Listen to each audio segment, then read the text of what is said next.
আল্লাহ, কবে হবে এর বিচার? কবে হবে এই নারকীয়তার অবসান?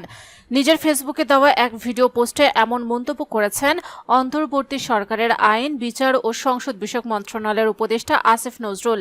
ইসরায়েলে গত 18 মার্চ যুদ্ধবিরতি ভঙ্গ করার পর থেকে ফিলিস্তিনের গাজায় প্রতিদিন নারকীয় হত্যাকাণ্ডে শত শত নিরীহ নারী শিশু হত্যা করছে। গাজার এমন এক ভিডিও পোস্ট করেন ইমতিয়াজ মাহমুদ নামের একজন সামাজিক যোগাযোগ ব্যবহারকারী। আসিফ নজরুল তার ভিডিও পোস্টে এমন মন্তব্য করেন, সর্বশেষ শুক্রবার ভোরে ইসরায়েলি হামলায় অন্তত 38 জন নিহত হন।